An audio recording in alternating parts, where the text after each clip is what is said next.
This is The Joe Gaither Show on BamaCentral.com.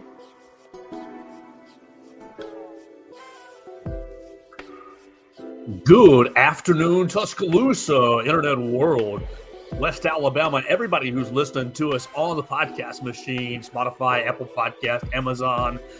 This is the Joe Gaither Show on BamaCentral, BamaCentral.com. We are live on Facebook, YouTube, and Twitter right there at Joe Gaither 6 on all your social media machines. You can find us right there, a proud part of the BamaCentral Broadcasting Network. You can find us and leave us a comment, question, query, and complaint if you'd like to all our social media machines at Joe Gaither 6. As we said, we're a proud part of the BamaCentral Broadcasting Network, and it's going to be a huge weekend around BamaCentral, and we are proud that you have jumped in and joined us. So for Friday, we have a huge slate today, and we're going to jump right on into it. We're going to talk about the Alabama football coaches because we had it set. We had the lineup set about, 4, 5, 7 days ago, 8 days ago. But Alabama loses an offensive coordinator, has a little bit of a shuffling, and now there's more of a search for that for more Alabama football coaches. Who do you want to see Alabama go out and hire as offensive line and tight ends coach?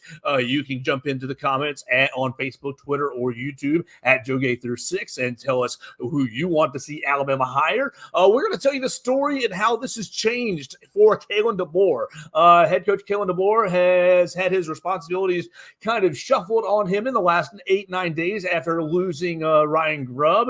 Then we're going to talk about Nate Oates, Alabama basketball. Alabama obviously hosting Texas A&M tomorrow in Coleman Coliseum at 11 a.m. We are going to be there at BamaCentral.com. Our man Blake Byler obviously leading our coverage with myself and Katie Wyndham. So you can follow us right there. We're going to talk about Alabama and Texas A&M, but we're going to talk about Nate Oates and what we might see over the next 7 games. Alabama only 7 games left in the 2023-24 season before it gets to SEC tournament play and then NCAA tournament play. Obviously, you want to see great things out of Alabama, but our man Blake Byler writing a great article comparing the analytics to other great offensive teams. We'll let you know kind of what that means to us going forward. All right, so and then we're going to talk about baseball opening day, Alabama softball opening day, Eddie Jackson getting released, and Mac Jones rumors as well. So as always, you can jump in and join us at Joe Gaither 6 on the Facebook, Twitter, YouTube, whatever you want to do on all those social medias. And of course, subscribe, rate, and review us all on Spotify, Apple Podcasts, Amazon, wherever you want to find us, and at the BamaCentral YouTube channel as well. All right, what are we going to do first? We're going to start with Alabama coaches. Okay, so of course, Alabama loses Ryan Grubb. You lose Ryan Grubb, and you haven't replaced him yet. Your coaching staff looks as follows: Nick Sheridan gets promoted from tight ends coach to offensive coordinator. All right, so we're familiar with that name, obviously coming from Washington. Jamarcus Shepard stays on staff, and he's going to basically assume kind of a co-offensive coordinator role as well as his wide receivers coach role. That's great. Robert Gillespie stays on staff from the previous staff. You have holes here at offensive line and tight ends coach, basically because you lost Ryan Grubb and Scott Huff. What are you going to see? You haven't really seen any good rumors come out about the offensive line position, and you wonder if they're going to just kind of do it by committee with Nick Sheridan and Kalen DeBoer basically serving as the true offensive coordinator, the de facto offensive coordinator with Jamarcus Shepard, and Nick Sheridan's going to be playing more hands-on with the offensive line. You got to have 3 guys, Kalen DeBoer, Nick Sheridan, and Jamarcus Shepard to kind of oversee the offensive play calling, the wide receivers position, at least the tight ends position, maybe, or a secondary position. You hire a tight ends coach. That might be an option. And then you say, okay, we're all hands on deck for offensive line. Would you be comfortable with that if they left that position open? They would open the door for Jay Nunez to get on the field, special teams coordinator, who has kind of seemed like he was going to be an off-the-field role before the Ryan Grubb hire. Would you be comfortable with just saying, okay, Kalen DeBoer does the offensive line along with Nick Sheridan? All right, you promoted Nick Sheridan.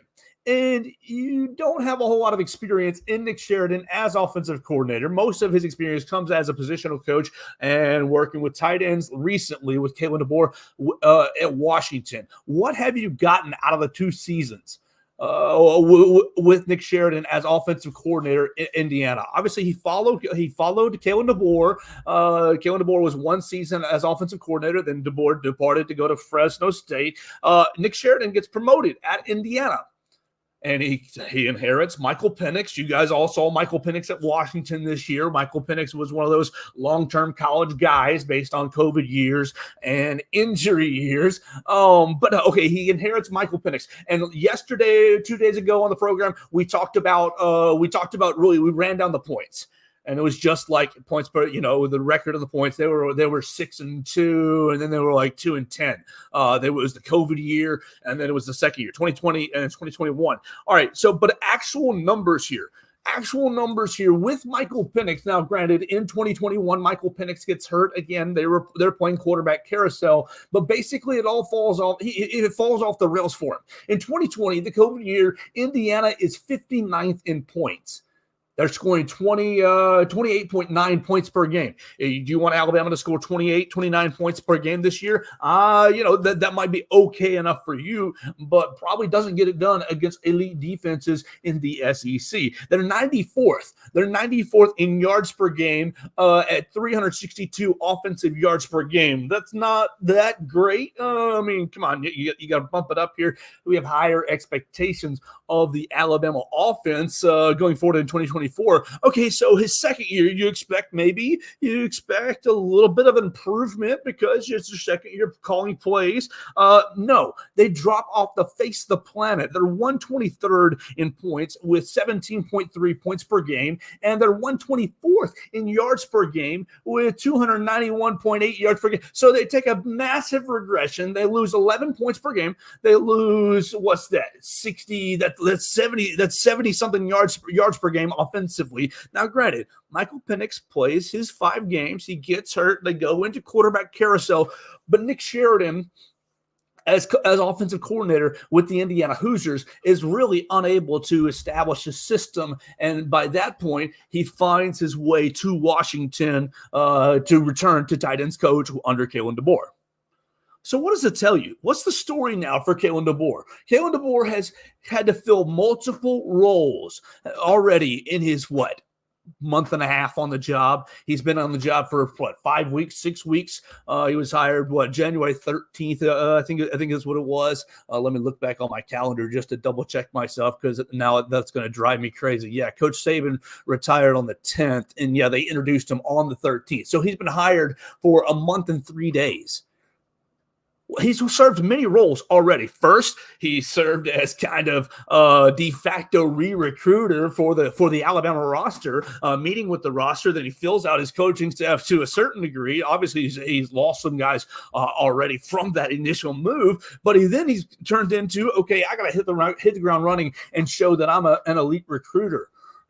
And he gets Ryan Williams back into the class. He gets QB Reese to sign his letter of intent. He basically gets everybody to come into the 2024 class that's expected to be in the class. He retains the class, and he hits the ground. And honestly, all the reports on the recruiting trail are very, very positive. Now he's having to, decide, I'm in the CEO role with Ryan Grubb as my offensive coordinator. I'm in the CEO role with Ryan Grubb as my offensive coordinator. I get to have, Nick Sheridan comes in. Basically, it's a plug and play staff from the Washington staff to the Alabama staff. And from that standpoint, you can be CEO, you can oversee the defense, you can hang out with Kane Womack on the recruiting trail. You can, you can go hang out and do the media. You can meet with the certain Red Elephant clubs. You can do whatever you want to do the CEO type stuff, the administrative type stuff. But when you lose Ryan Grubb, you have to go back you have to look at these numbers that Nick Sheridan put up, and you have to say, okay, I've got to return to my teacher level. I've been with Ryan Grubb for 6, 7, 8, 9 years, and he's learned the system. He's learned my offense. Now you've got to get back into the lab with Nick Sheridan. You're going to have to play this. Okay, maybe I have to adhere to the offensive line. Maybe I have to become the offensive line coach. Maybe I have to do different, get hands-on with Nick Sheridan. With Ryan Grubb, basically at this point, it was plug and play. It was, okay, we'll do the same meetings that we've done for the last 6, 7, 8, 9 years. I know that you know my philosophy. We kind of see, you know how I'm about to see an approach this game plan. I know how you're about to see an approach this game plan. You kind of learn to trust one another.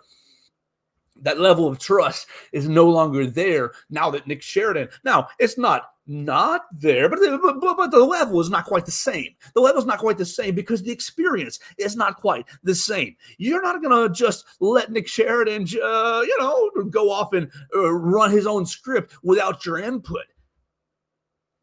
I think you might have done that with Ryan Grubb. You kind of, it becomes more of an overseer role at this point. But now with Nick Sheridan, he's going to have to get into the lab and be more hands-on. I wonder how it's going to affect his ability to both be offensive-minded and get into and also play the administrative role. Also play we got to be a disciplinarian on the team. I've got to also, get out into the community and do these certain different events, the things that Alabama's coaching staff has to do.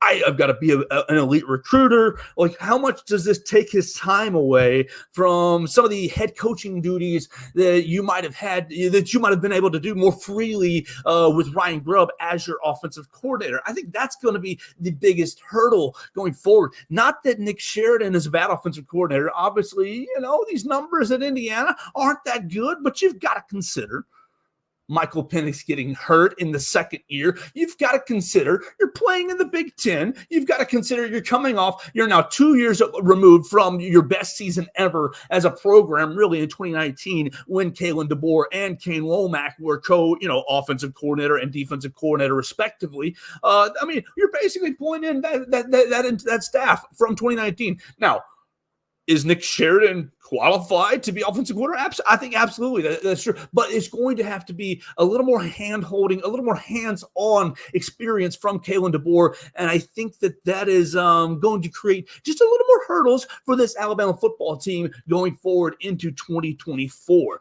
Now, one thing that you notice about Coach DeBoer, I want to kind of make this point as we kind of approach spring practice. You're going to get to spring practice in 2 months or so, less than that. Your 8A game is April 13th, so you're in February, March, April, a month and a half away from 8A already kicking off. So it's time to get, excited, get percolating about spring football. Why did you hire Coach Kalen DeBoer? He's not an Alabama man. He's not he hasn't won any national championships. What's his pedigree? Why did he become the man to replace Nick Saban? I think Greg Byrne knows this Alabama fan base and knows the landscape of college football very, very well, and combined kind of a certain philosophical mix for everything together. Okay, first off, you got to hear me out. All right, we all know the NIL at Alabama is not necessarily on the same level that it is at Texas. It's not the same level, really, that it is at Ohio State. You kind of get the feeling that Florida State is doing pretty well with NIL. You've seen Georgia do pretty well with NIL. I don't think Alabama's doing bad per se, but they're not giving quarterbacks like Nico Iamaleava $8 million right off the bat in recruiting. I think that Alabama is probably a step back from your Texas A&M. But I think Alabama has been selling, obviously, over the last 10, 15 years, the Nick Saban experience in the NIL era, the last 4 or 5 years, 3 or 4 years, the Nick Saban experience, the quick path to the NFL, the competitive, you're going to compete for a national championship. The NIL is going to come later for you. And then, obviously, there is NIL opportunities. We know that Bryce Young, $1 million before taking an NFL snap or taking a starter snap here at Alabama. I think Will Anderson did pretty well for himself. His senior year, I think Jalen Milroe did okay last year, but it's not like an NFL or it's not like an NIL haven. So you've seen Alabama, and we were pro Yay Alabama as the Alabama collective here in Tuscaloosa. Look, you've seen Yay Alabama gain 1,000 subscribers from the time that Nick Saban retires and Caleb DeBoer is hired, and you see the big celebration, and we support that. That's great. But you don't have the huge money donors. You're never really probably going to overtake Texas. You're never really probably going to overtake Texas A&M. So let's say I'm Joe Schmo and I'm 5-star recruit, or I'm Caleb Downs and I'm jumping in the transfer portal. Look, you're not really going to beat the Ohio State's dangling out $3 million. That you're not Arch Manning. You're not really going to beat the Texases out with what they're dangling out these deals. Okay, that's fine.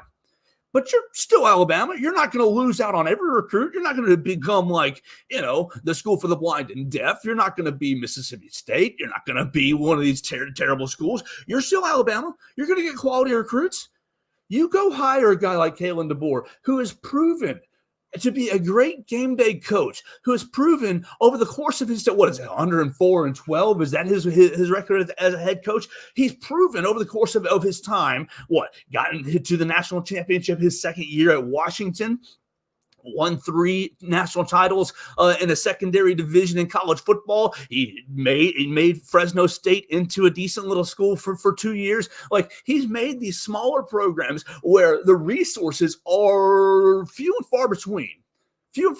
He's made these smaller programs into winners, winning at a higher rate than they're supposed to be winning. Well, let's face it. He's not coming into Alabama and operating with no resources at all. Just look at his recruiting staff already. You can look at his off-field recruiting staff. You look at Courtney Morgan. I mean, we've seen his impact already. You look at Jarrett McElwain. He has Alabama ties. Matt Shadid, Ali Vanderberg. You got a ton of these recruiting. Kevin Green, Terry Jones, player personnel. Kevon Coleman is going to be a new grad assistant. Tyson Prince, offensive analyst. Cole Thomas, offensive analyst. You're going to have Aaron Hodges, player personnel. Jatavius Sanders, director of recruiting strategy. You're going to have all these guys and girls, a bigger staff than you probably ever had. And look, Alabama is highly supported.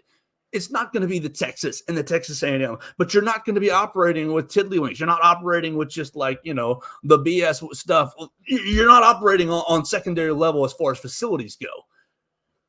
I think a guy like Kalen DeBoer gets chosen to be Alabama's head coach because Greg Byrne knows that even at its max capacity, let's say Yay Alabama gets everybody on board at the lowest level. What's it, $9.99, $17.99 is somewhere in that range. You get everybody on board at that $20 a month, and that's great. And you hope for that to happen. You can go to yay-alabama.com to check that out.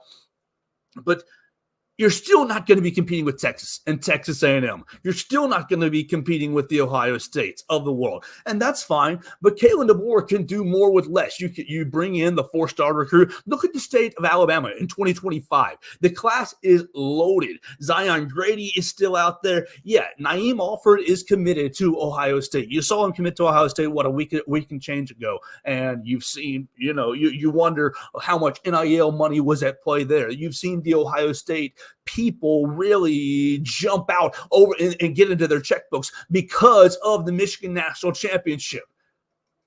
Naeem Alford might be a guy that you can get back into the class. Jamie French, not really a state of Alabama guy, but he was committed. He was committed. You see what Micah DeBose is an Alabama guy. Look, your state of Alabama is loaded in 2025. You get a handful of these guys. Obviously, you're going to miss out. You might miss out on Naeem Alford. You're going to miss out on some of these guys that end up going to Texas or Ohio State. Sorry, Isaiah Bond. You weep and you say good luck, but you look at a guy like Kalen DeBoer and you see his staff, the staff that he's building, at least at the moment, and you say, oh, these guys have done more with less in previous places. I think that they are going to be able to do more with less here at Alabama. Not necessarily to say that there is less at Alabama, but you don't have necessarily the huge NIL fund.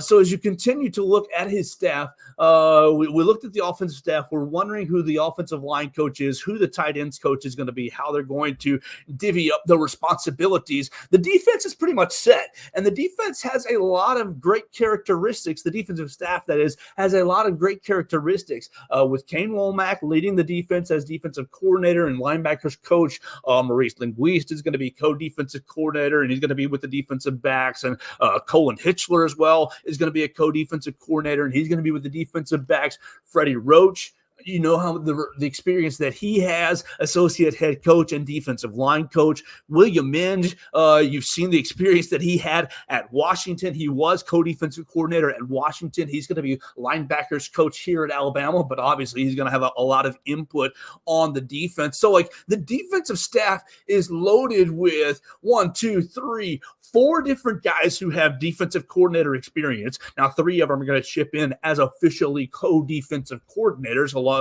kind of serving Kane Womack as the head and chief there. But Freddie Roach as well, with his experience at Alabama, promoted associate head coach. I think the defensive staff looks about as good as you could have asked for in a post-Nick Saban era. What do you want? You got a couple guys with head coaching experience as well, with Linguist and Kane Womack. So you've got guys who know what it's like to go top down, who know what it's like to serve and be served. So I'm really looking forward to how the defense adjusts to this 4-2-5 Husky system. This era, this kind of this attack mindset. I can't wait to see it going forward. Swarm defense, to see the swarm D. I can't wait to get to know that going forward into spring practice. So there's kind of like your coaching staff. You still have holes at offensive line and tight ends coach. You could opt to not fill the holes, or you could opt to, obviously it's still not too late to hire anybody, but I think that all this kind of plays into how much responsibility can Coach DeBoer really bear. He's going to be working hand in hand with Nick Sheridan, really shaping the offense together. And I think Nick Sheridan and Jamarcus Shepard are going to be kind of like that 3-headed team that's building the offense together.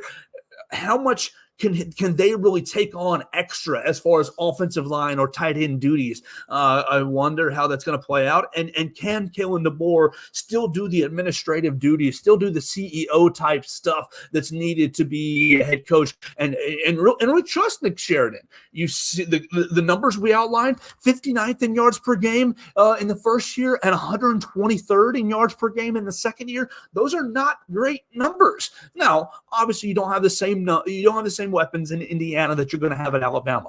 That's clear, and you're not going to be facing the same schedule. So like there's going to be a lot of differences here at Alabama than there was at Indiana. But those are not great numbers. So how much hand holding is Kalen DeBoer going to have to do this coming up year? And can they find an offensive line coach or a tight ends coach that will maybe step in there and mitigate some of that hand holding, or take some of that hand holding out? You find a guy with great experience, and you get somebody that can really step alongside and execute Nick Sheridan and Kalen DeBoer's vision. You could fill a lot of holes with a strong offensive line coach. Really, with Ryan Grubb leaving, I think it stings a bit, but with Scott Huff leaving, I think that stings a lot more, because that's a bigger hole to fill. Nick Sheridan with offensive line, with offensive coordinator experience before. Nobody really on staff at the moment that has great offensive line experience. That's going to be, I think, the biggest question mark going forward, with a couple of weeks left to go until spring practice. All right, before we continue on the program, I want to tell you about my friends at Druid City Music Hall. You can go to druidcitymusichall.com to find out some of their shows right now. But next week, they've got shows Tuesday, Wednesday, Thursday, and Friday. I'm probably going to be there on Tuesday and Friday. I really enjoy what I've been hearing about the Tuesday act, the Brook and the Bluff. On Wednesday, they have Pigeons playing ping pong. Thursday, they've got 49 Winchester. And Friday, they've got the Stews. So they're going to be a lot of great shows at Druid City Music Hall. You can find them on the Strip right here in Tuscaloosa.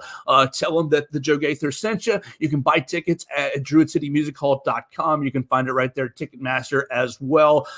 Come see me. Meet me on Tuesday and on Friday. Those will probably be shows that I'll be going to. You can be there at druidcitymusichall.com. So I want to move into basketball. With Nate Oates and with 7 games left to go. Left until the end of the SEC regular season. Alabama, half-game lead. You saw South Carolina get beat by 40 points, 40 bleeping points. The Auburn Jungle is undefeated. I mean, literally, it's so hard to win down there. Did that make you feel a little bit better about the Alabama result? It made me feel a little bit better about the Alabama result for sure. But Alabama has 7 games left to go, and you've got A&M at home this coming up weekend. You've got several games left. All right, 7 games left. You got A&M this weekend. You got Florida at home this coming up midweek. All right, you go to Kentucky next Saturday. You go to Ole Miss for the next midweek. You got Tennessee at home. Florida on the road midweek again, and then Arkansas at home. So you got 3 Saturday home games in a row. Not in a row, but 3 Saturday home games left. You got Kentucky on the road one of those Saturdays. You got 3 Saturday home games left. You got a home and home with Ole Miss and a home and home with Florida. The schedule makers did a really weird job putting all the the home and homes pretty close together, except for the Tennessee home and home. You got 7 games left. You got your half game lead over your South Carolinas and over your Auburns, and obviously you got the split with Auburn. So you're gonna have to basically continue to be on this track. What is it? 14-4 is pretty much your goal to win the league. You go 14-4, you're at least taking a share of the SEC regular season title. But you don't really want to have a share, especially with a half game lead and only 7 games left. Look, you go 15-3, you've won the league outright. So you lose 1 game. Is it at Kentucky? Maybe so. Is it at Ole Miss or at Florida? Maybe so. But you got to win these home games. You win these home games. You beat A&M. You beat A&M. You beat Tennessee, and you beat Arkansas at home. These 3 home games that are left, and then you take the Florida midweek game. You get those 4 home games. You set yourself up for winning the league, and for Nate Oates to win the league after losing his 3 assistant coaches. After losing Brandon Miller, after losing Noah Clowney, after losing Javon Quinterly to the transfer portal late, after losing Charles Bediako to the NBA draft late, after losing, just keep on naming it, Namari Burnett to Michigan. You lost the player after player after player. You lost coach after coach, and you wish them all well. Antoine Petway, you wish Brian Hodgson well. You wish Charlie Henry well. You wish them all well. But you lost all these losses, and you've come in here and defended your SEC regular season championship. You do that.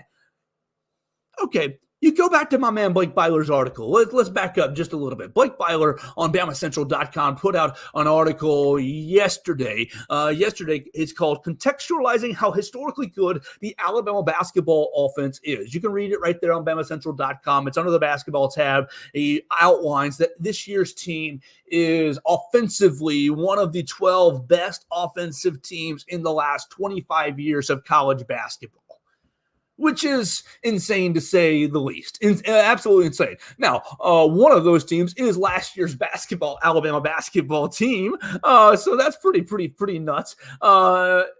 If I read him correctly, no, I'm not reading him correctly. It's this year's team at 126.2. All right, so he outlines where they could finish and how they compare defensively. Now Alabama sits 74th in defense this year, so not good. They compare to 2015 Notre Dame. 2015 Notre Dame went to the Elite Eight. We are congratulating, we are honoring the 2004 Alabama basketball team this weekend in Coleman Coliseum, who went to the Elite Eight. They've gone the farthest that any Alabama basketball team has ever gone. And that's going to be a lot of fun. I hope you get in there to Coleman Coliseum. If not, you can follow us at BamaCentral.com and on all our social medias for that. But I ask you, if Alabama goes on this 7-0 run, or at least goes 6-1, finishes out the year 15-3, and wins the league, Nate Oates wins his third SEC regular season title in 5 years, back to back, after replacing everything that we just outlined. Is it Nate Oates' best coaching job? It has to be. It has to be so far, at least so far here at Alabama. And secondarily, if this team is 2015 Notre Dame with an SEC regular season title, and who knows what they do in the SEC tournament, what they do in Nashville. Who knows? You roll the dice in Nashville, they'll obviously be the number 1 overall seed at that point. This is ifs and buts and candy and nuts. We're all going to have a Merry Good Christmas, but this is all hypothetical. If you go on a 6-1 stretch right here, you lose to at Kentucky. We'll just say you're at Kentucky, Rupp Arena. I know they lost 3 in a row at Rupp Arena. They won against Ole Miss 2-3 nights ago to break that skid. It's just going to be a tough game. It's going to be a tough game. You might lose there, or you lose on the road at Florida, or let's just say Tennessee in desperation on that. Whatever. You go 6-1. You're 15-3. You're league champions back to back. You've replaced what you've replaced. You're 2015 Notre Dame. You roll the dice in the SEC tournament. Let's just say you're semifinalist. You're Final Four in the SEC tournament. You make it to Saturday, you lose, whatever. Or maybe you win. You make it to Sunday, you lose. You're somewhere in that Final Four, that final weekend. All right, then you get to the NCAA tournament, and you are sitting there on a 2 seed, on a 3 seed, because you look at Joe Lunardi, who's got you as listed as a 2 seed right now. A lot of other outlets have you listed as a 3, but you look at Lunardi, who's got you as a 2. You've gone 6-1. You get to the SEC, the final weekend. You're on a 2 line. It's Nate Oates' best coaching job. But then I ask you, if that 2 seed team goes to the Elite Eight and loses because the defense is soft and runs into a team that's got a big old monster in the middle, you're in the Elite Eight at that point. You're playing a Zach Edey, you're playing a Ballo, you're playing a Cockbrenner, you're playing a team that's got a strong big man. It sucks, but it is what it is. Alabama has struggled with a talented big this year. They just have. They lose in the Elite Eight. All right, the season is over. You take a step back. Is it the best Alabama team ever? Ever? Now, look. And how crazy would that be? How insane would that be? Coming off last year's team, who we thought, or we all assumed, look, what is it, 1986 Alabama, 87 Alabama, who made it to the Sweet 16 as well and got bounced out early, but was really incredible. Obviously, 2004 Alabama getting to the Elite Eight, but that team really struggled through the season. Finished 3rd in the SEC West, would finish 500 in the SEC. So they got to the Elite Eight out of the number 8 overall seed, and yeah, they upset number 1 Stanford in their bracket, and that's great. Roll Tide, but really, as far as an overall team per se, if this team defends the SEC title with all the new parts, after losing 3 big games in non-conference, okay, you got to take that into consideration. But wins the SEC regular season title because they've gone 6-1 over the next 7 games, which is doable, really. You look at, really probably 5-2 is probably more realistic, but we're talking ifs and buts here. If they go 6-1 and get to the Saturday, Sunday spot up there in Nashville, and look, hell yeah, we'll be happy to be there, and we'll be happy to be busy that weekend. Give it Nate Oates, make us as busy as possible with content at BamaCentral.com. Would this be the best team ever if they were 2015 Notre Dame?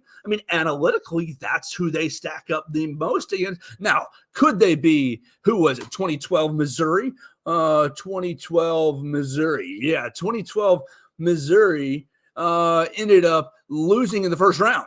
And let's see, looking back on that list, all 5 members ended up making the Final Four who had defensive efficiencies. They were ranked in the top 35. Okay, so if you have a top 35 defense along with this historic offense, you've made the Final Four. Alabama does not have a top 35 defense. Like we said, they're 74th. Similarly, 2 members of that list lost in the first round of the NCAA tournament. This is of the top 12 historic offenses. 2012 Missouri And 2017, Oklahoma State. They both had defenses ranked outside of the top 100, though. So at 111 and 155. So, look, you're looking at an Alabama team that, we're not saying they're going to be in the Elite Eight. We're not. But analytically speaking, your 2015 Notre Dame team, had a defensive efficiency rating of 194th, 99th. Let's see. The Fighting Irish in 2015 had a defensive efficiency rating of 100.4, ranking 99th in the country. Alabama currently sits at 100.7. Notre Dame was a 3 seed in 2015, where a lot of brackets have Alabama. All right. So Notre Dame loses to 1 seed Kentucky that year. You might be playing 1 seed Purdue, 1 seed UConn, 1 seed Arizona. You might be playing some of these 1 seed Houston. So that's where they've got you. Elite Eight team. If they get to the Elite Eight and they lose to a 1 seed, are they the best Alabama team ever? You got to give them those check marks. You've won the SEC regular season. You have done, decently in the SEC tournament, and you've gotten to the Elite Eight. Whew, man, how good of a time is it to be an Alabama basketball fan, especially when you look forward to Nate Oates' recruiting class in the 2024 recruiting class. You've got Alabama sitting at number 6 overall. You've got Aiden Sherrill, Deron Reed, and whatnot. Cunningham. Look, we've reached out to all those guys to see if they want to be a part of the Joe Gaither show, like several other recruits have been on the football side, and we'll just have to see what they end up saying overall. All right, so back to just zeroing in on this game. Alabama and A&M. A&M, bad matchup for Alabama, but Alabama are they a 9-point favorite? Have they put up the line yet? I think that's what it's going to end up being. Alabama, 86% favorite on the matchup predictor for ESPN Analytics. They haven't put the line out on ESPN, but I think it's going to be about 9. And I think Alabama is going to win and keep their winning streak going. But I think it's going to be tough. I think it's not going to be very easy. You look at Texas A&M and their rebounding. Anderson Garcia, you're going to have to get after him on the glass. Now, looks only 6.1 points per game, but his 9 rebounds, 6.7. So he's not going to be the tallest son of a gun. But so you get your Grant Nelson in there and you say, Grant, you're just going to have to root him out, my man. Grant's going to have to root him out. Jaron Stevens is going to have to get in there and play his part and continue to grow. Muhammad Wagi, can you get in there and not foul? Can you play physical and not foul? Or is it just going to be up to Diabate to say, my engine is faster, my engine is stronger than your engine, Anderson Garcia. I mean, he's not an overly talented player, but getting to the line and leading the SEC in rebounding, you're going to have to really get and clear the defensive glass tomorrow. That's going to be the biggest key, as Texas A&M is very, very good at getting to the offensive glass and getting second chance points. Wade Taylor, we know he's a free throw machine. He's a free throw monster. I think Alabama's going to win tomorrow. I think Alabama's going to win by less than double digits. I think it's probably going to end up being how many times has Alabama been in Coleman Coliseum and won by 20 this year? Goodness gracious, that thought just hit me. Let me just look at that off the top of my head, because the Crimson Tide, they've wrecked shop in Coleman Coliseum this year. Alabama, they were on the road right there. Okay, so they wrecked against Mississippi State. Yes, they wrecked against LSU. That's 2 in a row. Then obviously the close game, the 4-point game against Auburn. That's not meet our criteria. Then they wrecked Missouri. Then they were on the road in Mississippi State. They wrecked South Carolina, who's obviously been a better team than a lot of people expected. So that's 4 SEC games by double digits. Look, you know what? Oh, after a closer look, Alabama, I think is going to go 15. 15 is in my gut. Alabama's going to win by 15 tomorrow in Coleman Coliseum and maintain their lead in the SEC.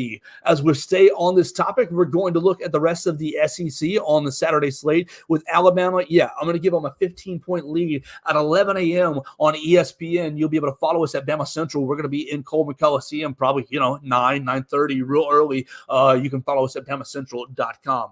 As far as the rest of the SEC goes, there's going to be 1, 2, 3, 4, 5, 6 other games in the league, and we'll start with Florida and Georgia. Florida's at Georgia. I'm going to go ahead and give it to Florida. I know Georgia is at home, but how many times has Georgia had a lead and just not been able to play a full 40 minutes? I'm going to go ahead and say that Florida will win. Arkansas is at Mississippi State. That might turn out to be a good little game at 1 o'clock on ESPNU. Oh, man, I'm going to give it to Mississippi State playing at home. I think they're going to win a very, very close, ugly matchup. LSU is at South Carolina. LSU playing better. They obviously challenged. Who did they challenge? They challenged who? Ole Miss. Was that their last game that they played close? No, Florida. Excuse me. They challenged. They were at Florida. They lost by 2 points against Florida. But South Carolina taking that loss to Auburn. I think they bounced back and they beat LSU at home at 2:30 on SEC Network. Then Vanderbilt at Tennessee is just a matter of how many for Tennessee. Kentucky is at Auburn. That's going to be obviously the marquee game on the Saturday slate for you. Everybody, you might be listening to this show thinking about Texas A&M and Alabama, but at 5 p.m. on ESPN, Kentucky is at Auburn. Kentucky coming off the win against Ole Miss. Auburn coming off wrecking shop against South Carolina at home. You know how good of a team they're going to be at home. The line is already out right there at 9.5. I'm going to take Auburn. And that will likely eliminate the Kentucky Wildcats from SEC championship contention and keep Auburn in it at 10-3 after the win. That 3-loss mark is pretty much the most important factor here, as most of these teams are coming down with 7 or 8 games, 6, 7 or 8 games left on their schedule, depending on if they've had the bye or not. So that's going to be our SEC schedule. Obviously, all our eyes are going to be on Alabama and Texas A&M. We're taking Alabama by 15 tomorrow. Oh, no, I do see a line. Okay, great. Alabama is favored by 9.5. I said 9, so that's great. I think that's about right. And I'm going to take the Crimson Tide covering at home as the Crimson Tide's honoring the 2004 Elite 8 team. Do you like the uniforms? You like the Block A logo? I love the Block A logo. I'm enjoying the merchandise that's coming out. You can check it out right there on all the Twitter sites from Alabama basketball. You can support the guys tomorrow in Coleman Coliseum. We're going to continue on by talking Alabama baseball just real quick. Baseball team's opening up in like 25 minutes over at the Joe. They've got a 3-game set against the Manhattan Jaspers. You're going to see 3 pitchers this weekend. Alabama's baseball team comes into the season ranked 17th in the D1 baseball poll, 17th in USA Today, 19th in D1 baseball. Look, it's going to be a new era in Alabama baseball. I like Rob Vaughn. I like what you've seen out of Rob Vaughn. He's hit the transfer portal very, very hard. I think the baseball team takes itself pretty seriously. And I think Rob Vaughn is a guy that might be able to take this baseball team from where it's been kind of, bubbling up and really get it overflowing with a lot of wins and a lot of success. And look, you're playing in the toughest league in the country in the SEC, but you've got a good pitching staff this year, or you expect to have one of the strongest pitching staffs in the league, and that's going to be crucial as those guys get going. You can follow it at BamaCentral.com. Our man Will Miller is over at the park for all 3 games, so I'm excited to see his coverage. As well, at 4 o'clock, Alabama softball kicking off their next 5-game set right here in Tuscaloosa. They're going to be there. It's going to be their home opener, at the Easton Bama Bash, as they were in Atlanta last weekend. They're taking on several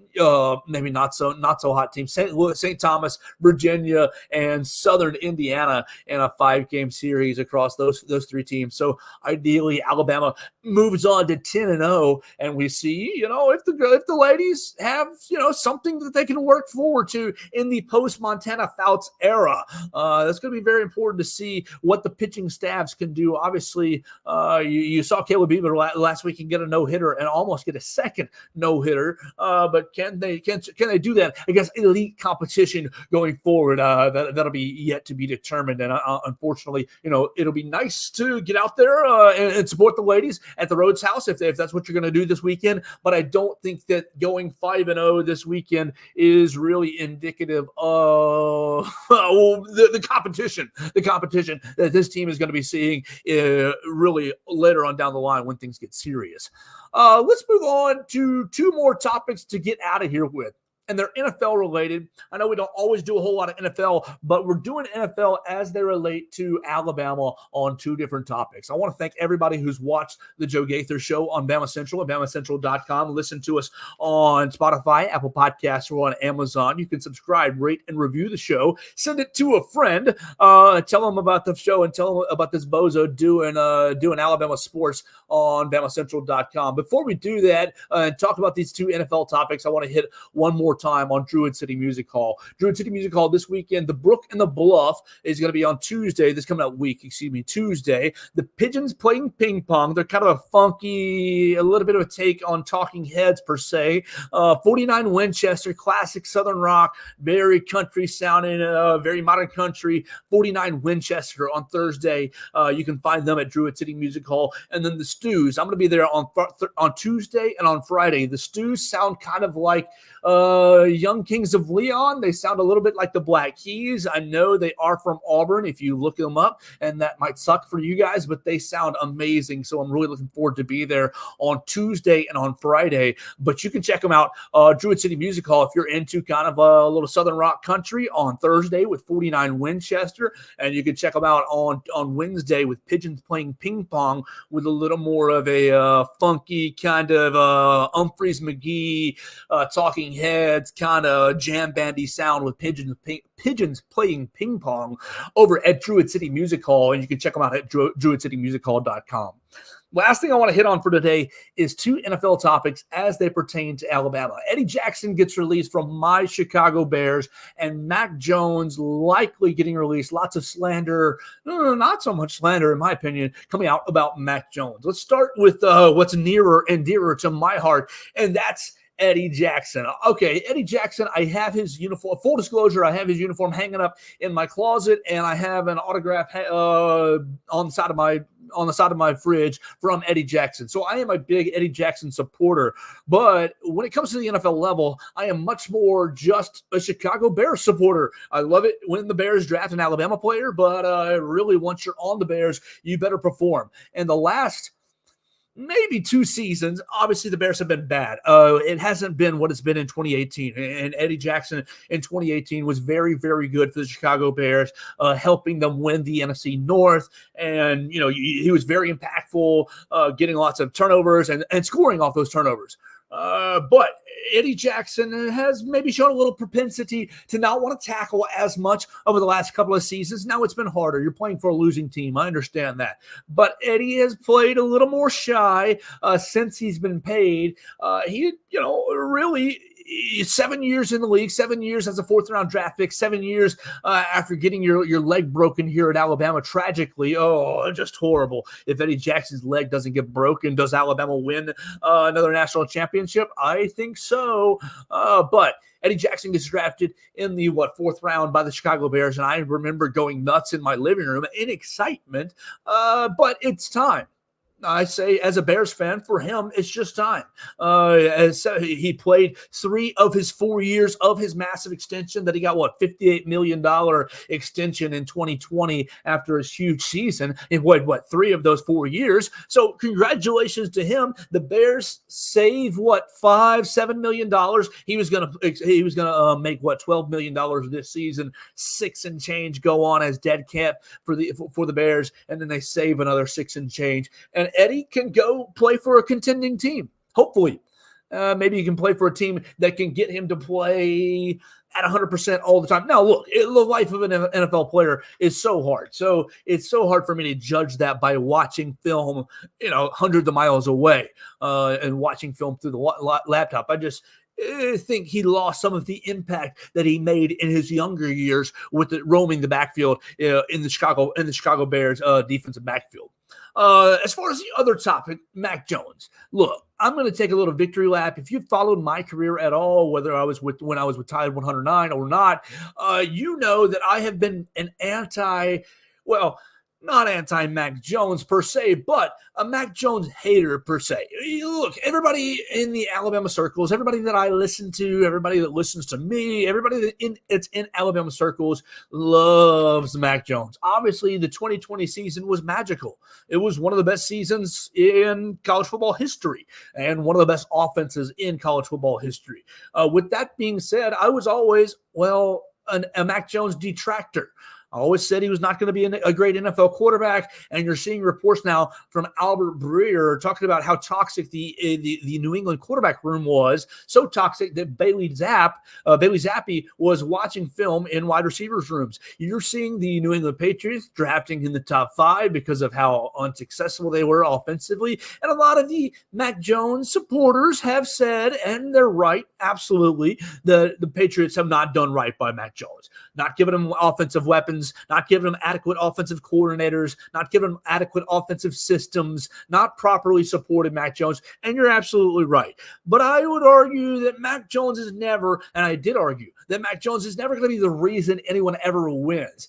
People always talk about how magical the 2020 season was, and you're absolutely right. It was one of the best Alabama offenses ever. But you had Devontae Smith win the Heisman Trophy. You had Najee Harris finish in the top 5 of the Heisman Trophy voting, and you had Joe Moore winning offensive line. I think that you put any of the Nick Saban quarterbacks in that system. Now, you had Jalen Waddle in the first part of the season and at the end of the season. Yes, I remember Jalen Waddle gets hurt, against Tennessee, and then he comes back for the national championship game. But it's one of the most prolific Alabama offenses of all time because of the dangerous weapon that was Devontae Smith on the outside, the mauling offensive line, and Najee Harris in the backfield that could do pretty much anything that you asked any running back to do. Was Mac Jones a good fit? Absolutely. Did he do a good job? Absolutely. Does he belong in the Alabama annals of history? Absolutely. He belongs absolutely in the historical realms of great Alabama quarterbacks. But is he the greatest Alabama quarterback just because of that 1 year? No. He's not Bryce Young. He's not Tua Tagovailoa. He's not Bart Starr. He's not any of these great players that have played. He's not Kenny Stabler. Come on now. He's not any of these great players like Joe Namath. He's not any of these great players. Now, is he a national champion? Yes. And you thank him for it. But you're driving a car that's pretty daggum souped up. You go into the NFL where you need to be making plays from the quarterback position to survive in the league. And even when you have adequate support, you need to be the playmaker. You've seen really some of the game managers survive in the league, but most often the quarterbacks who are winning in the league are the ones who are making plays. And yeah, Mac Jones, he gets the Patriots to the playoffs in the first year as a rookie, but he has the number 1 defense in the league. And he's got Damian Harris, who I don't really love myself, but Damian Harris ran the ball very, very well that first year when they were together. And then basically Matt goes off a cliff. Of course, there's no weapons, and you give him credit. You give him grace because there's no weapons. But Mac Jones is going to be looking for a new team in the next couple of months as the Patriots are going to be drafting somebody. And it turns out 4 years later, I was maybe right about our friend Mac Jones, that he's not the premier NFL quarterback, that he's not going to be a premier NFL quarterback because his talent is not nearly as high as that of Jalen Hurts, of that as Tua Tagovailoa, as that as Bryce Young. He is not as talented as the other quarterbacks in the Nick Saban era. I know he had probably the best year, absolutely the best year, but that was my take 4 years ago, that he was not as talented as these other quarterbacks that we have seen. Now, obviously, Bryce was next, so we didn't really know that, but I still think that Mac was pretty average and has been average in the NFL. All right, so that's going to do it for our day today. I want you to pay attention to BamaCentral.com this whole weekend, because tomorrow we're going to be doing Alabama basketball at 11 a.m. We're going to be doing basketball at 11 a.m. We're doing baseball all weekend long. 3-game set for baseball. 3-game set against Manhattan College. 4 p.m. today. What is it? 2 o'clock. 2 o'clock on Saturday, and then I think it's the same on Sunday. But huge week at BamaCentral.com. You've got a huge event for softball. You're at the Easton Bama Bash, and you can follow it at BamaCentral.com as well. And then we'll be all over it. Follow Miss Katie Wyndham, follow Blake Byler, and follow myself. We'll get out of here for the day. I'll be back with you on Monday for another edition of the Joe Gaither Show on Bama Central and BamaCentral.